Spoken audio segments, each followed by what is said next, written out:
I might lose a bit of support after this video, but at the beginning of the year, I told you all that this channel was going to be about full transparency, and that includes making some business decisions that I don't really want to. If you do choose to unsubscribe or unfollow me after this, I understand, but please just hear me out till the end of the video. And so with that out of the way, settle in, it's story time. For us here in Australia, we have no choice but to know about the $17 million behemoth. They are a massive big box store that used to specialize in timber and hardware, but have since evolved into a much bigger beast. If you follow along with our podcast, you'll know how Joey, Brian, and myself feel about this store. I'll go into the details a bit later on, but for now, just know that I do everything I can to not use them in my projects. Instead, I'll look around online and see if I can find any local suppliers. Okay, so with that out of the way, let's get into the video project. I had a client contact me asking for an office desk 2 meters long and 600 millimeters deep. I had a quick phone call to better understand the requirements and also see how far she wanted to go with this desk. It was Nick Padula who I saw say, just because a client might ask for this one particular piece doesn't mean that they can't be talked into something even better. And this client was no different. I tested the water with some questions like, do you want the legs to be a feature, or do you want a solid slab top or a top made of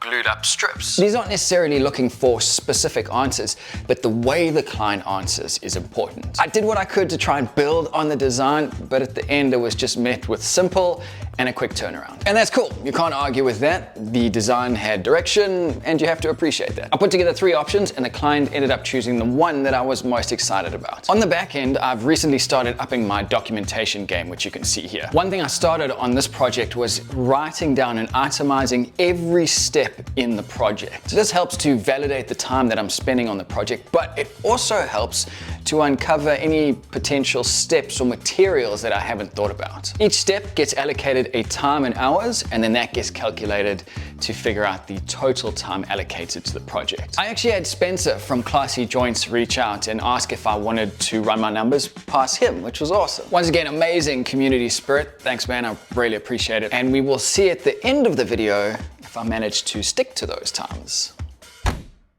The client paid the deposit, and the next day I was off to Bunnings to buy the materials. For this project, I needed 3 European beach laminated panels. I tried to get the client to go with something more custom made, but in the end, she was very happy with these panels. And this brings me to my first issue with Bunnings and why I try to avoid them as much as possible. As a giant corporation with 50% market share, they can pretty much undercut everyone. We know that, we understand how that works. But the broader implication is that they influence all the industries surrounding them. Because Bunnings is a retail store, my client asked for a very specific piece of material that she had seen sometime in the past while shopping there. Each one of these panels cost $159 at the time of filming, and there is absolutely no way that a furniture maker will ever be able to make a panel that size for that price. And because this is a relatively simple design, there is just no reason from the client's perspective that we should be spending any more on me making the panels. Why would we as a team not be making the most of this very low price from Bunnings? It'd be one thing if Bunnings was a wholesaler offering these questionable prices to a trade store on the way down the chain to the retail buyer. But because they've cut out the middleman, there's this price pressure that now goes back up the chain from the retail buyer onto us, the contractors. It's now 6:30 at night. There's hardly anyone here. The store's nice and quiet. It's great to shop in. It's also one of the only times I get myself to myself without my kids being around. It makes the whole shopping experience really pleasant. Whereas your timber yards and your specialty stores, they can't afford to be open at this time of night. Oh boy. So I noticed in the store that these boards had a bit of a cup to them, and I was hoping that it was just the way that they had been stored, but I brought them into my shop. They've been sitting here for about 12 hours and they still have that cup. If anything, it may have got slightly worse. So I was quite keen to start work on these today, but instead I'm going to take the plastic off, separate the boards and let them acclimate to the space. It's the next day and a lot of the cupping has disappeared. It's only really this middle board that has any significant cupping, but I can clamp that out. So all in all, good result. I can get back to work on these.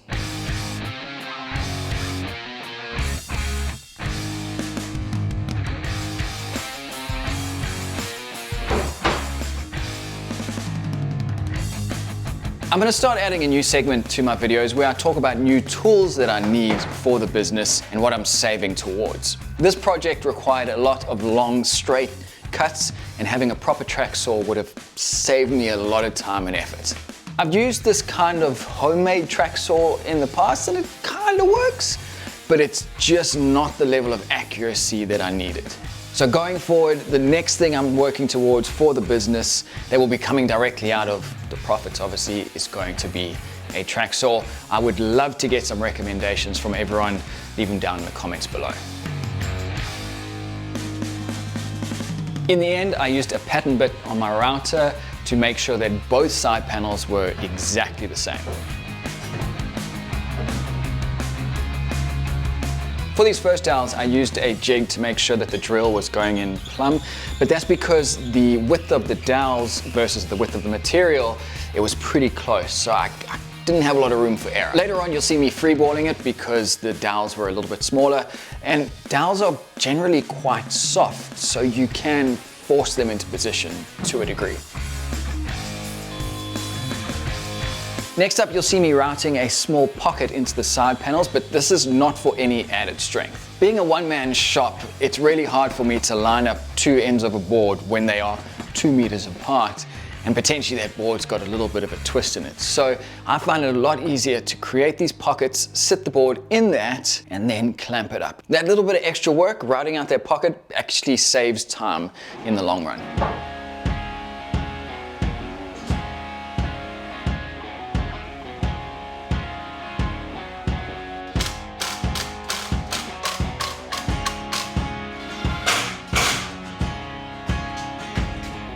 All right, moment of truth. Now I get to see whether I cut the table top to the right length to match the base. Cross fingers.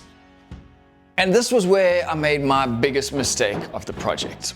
I cut the top to length in step 1 at the beginning, but if I was smarter, I would have built the leg assembly, attached the top to it, then cut it to length and used a pattern bit to flush it with that leg assembly. And this brings me to my second issue with using Bunnings, although this is kind of a blessing and a curse. When I was buying these panels in the store, there was about 30 of them stacked up, all exactly the same size, species, everything. So if I did stuff up something in this project along the way, I knew I could just shoot out and buy another one. The flip side of that is that everyone will know that these panels came from Bunnings. They're mass produced, certainly not one of a kind, and almost everyone is going to know that. I even had someone make a comment on my second channel where I posted about this build saying that exact thing. It's the butt joints really that give it away, but for some people, my client included, it's not a deal breaker. I just want to put the video on pause here and say that in no way am I pointing the finger at the client. This video is in no way aimed at her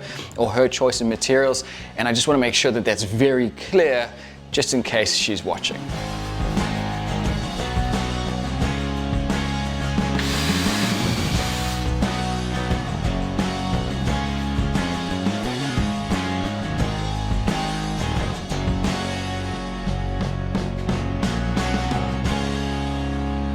I've already done the other side, and I did that without filming because I knew that this was going to be tough. But essentially what I'm doing now is taking the side panel, lifting it up, then I take some of the center hole locators, pop them into the holes, and then bring the whole unit down. These pieces of timber here, and I'm going to add a couple more onto the side as well, will make sure that the side panel comes down flush with this top panel.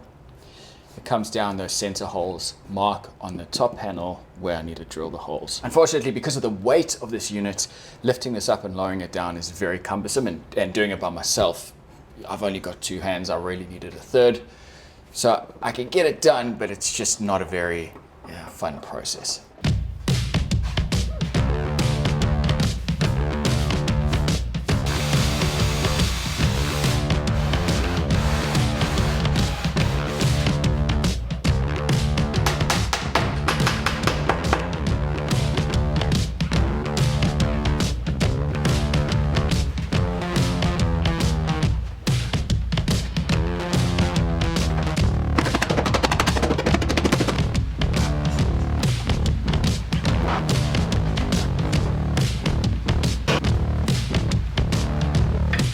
That was Far from ideal and definitely not pretty, but because everything was cut square and the dowel holes were drilled when it was in that square position, doesn't matter how I clamped this up, on what angle or orientation it was, everything has had to have come together square. So I'll give this a couple hours and then take it out, the clamps, and it's on to sanding.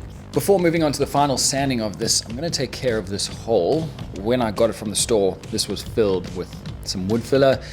Obviously that's not okay, so I'm gonna cut out this chunk of timber and then replace it with a new one. I'm only gonna go a few millimeters deep, so essentially just do like a big block inlay and that'll cover that filler.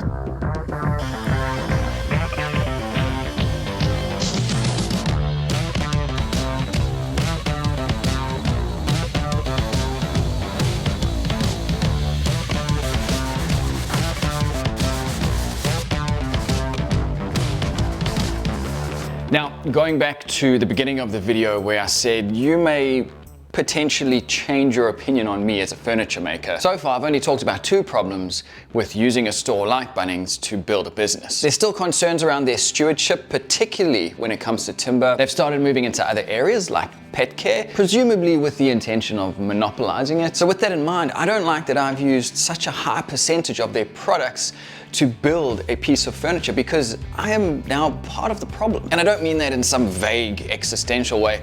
I am now pigeonholing myself into a price for any recommendations that come in from this client. And this is where you start to take part in a race to the bottom. Unfortunately, for better or worse, for where I am in my career, turning down a job like this feels too extreme. Going forward, I will try to push my clients for unique, local pieces of furniture. But for now, I need to build my network, and that means taking on as much work as possible. I know for all of you out there, you have a line and you won't cross that. But for me, I haven't quite reached that yet. But I did do a poll over on Instagram to find out where everyone else is landing. If you're taking on a client commission or you're just working on something around the house, as an average, how much of that material do you get from Bunnings? And out of the 64 votes, 50% of people do use Bunnings in some way, shape or form in their projects. So clearly I'm not alone. So the piece was delivered, the client was happy, I was happy because the client was happy, but let's find out if I made a profit. The client paid deposit on the 19th of August and the piece was delivered 2.5 weeks later. So this was my quickest turnaround on a project so far. I completed the project itself over 7 days, but that's excluding delivery, so add another day on for that. In terms of expenses, money coming out of the business, I spent $555.30. The majority of that went into those timber panels we talked about earlier. In regards to income, this job brought in $1,240. Then in terms of the hours that I worked on this versus the hours I quoted, I worked 26.5 hours on the project, and then let's add another hour and a half on for delivery. My quoted time, however, was only 10.5. So there was a significant difference. I think the cupping of the boards really impacted that because I was having to fight this the whole time while I was working on it. And like I mentioned earlier, not having a track saw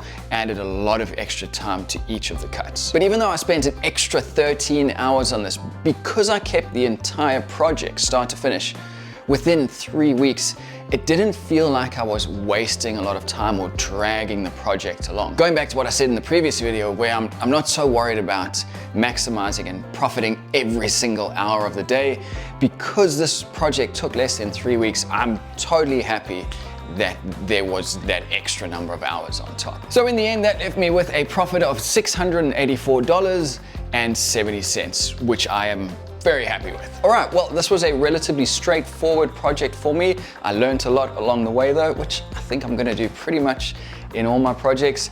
And I'm kind of happy to be done with it, considering all of these emotions and feelings that I have around using so much product from Bunnings. I'm really happy that the client's happy with her piece of furniture, and I'm very thankful that she came to me to build this for her. That continues to be a real sense of honor at this early stage of my career. I'm gonna leave you there. Thank you very much for watching. My name is Robin Lewis. I hope you got some value out of this. Maybe you just enjoyed the video. If you've got any questions or comments, go ahead and leave them down below. Take care, and I'll see you guys in the next one. I had a client contact me. Contacting me? I had a client contacting me. had a client contact me asking. I had a client contacting. Wow. Come on. I had a client contact me. Wow, I cannot do this.